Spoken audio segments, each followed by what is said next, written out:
Our NGO, Quinta das Relvas, is working for the last 3 years, mainly with two big topics, arts and sustainability. The project started 3 years ago when me and Beatrice, we were fed up with the city life. We started realizing that, okay, we want a career, we want stable lives, but in the end of the month we were just surviving.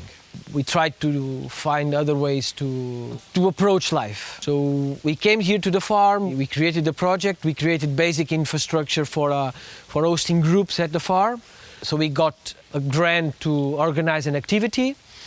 At that moment, the NGO started. So Beatrice is a painter, so we decided to approach this reality. For me, it always makes sense to turn into sustainability. So we decided to gather these two fields, arts and sustainability, and to create an NGO that could sustain our work here at the farm.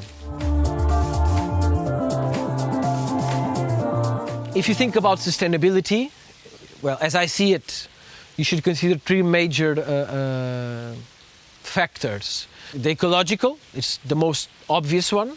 We have finite resources, so we have to be sustainable in that. In terms of cultural and in terms of economical sustainability. So these three main areas in the sustainable area.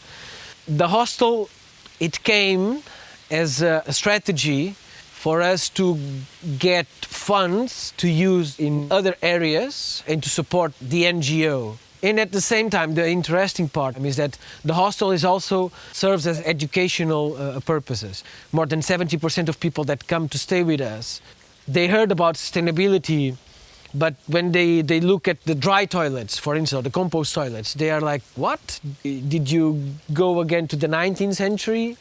The sustainable message and the ecological path is still far away from the common audience.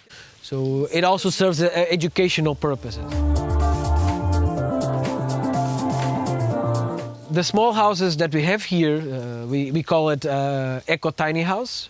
And eco because we tried as much as possible to use material that we found here. So the wood, the soil, the rocks, it was all from here. In a building like that is around 20 square meters, we kind of used 85% of local materials. At the same time that we work as a hostel, one of our main goals as an NGO is to facilitate and to give possibilities to young artists to come here and to have the tools and the infrastructure to create.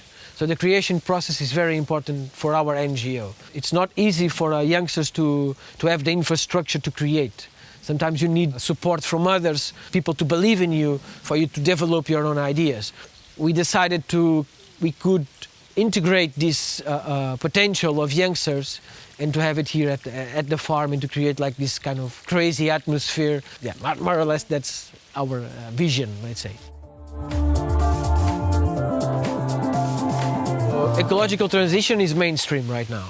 So I think we hear this powerful message every day that kind of scares a lot of us.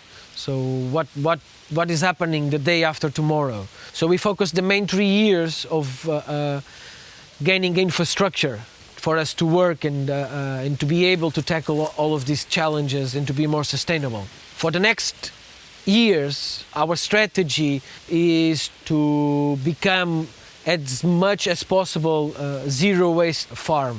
If not a zero waste, as at least a positive impact place, so that we create more positive impact than a negative impact. And I think if we have all of this as a society, as a species, this in our back of our heads, that we should create positive impact, I think we can tackle this issue. So we have to create so we can harvest. So if we have to decrease our lifestyle, maybe, yes, we should reduce, definitely.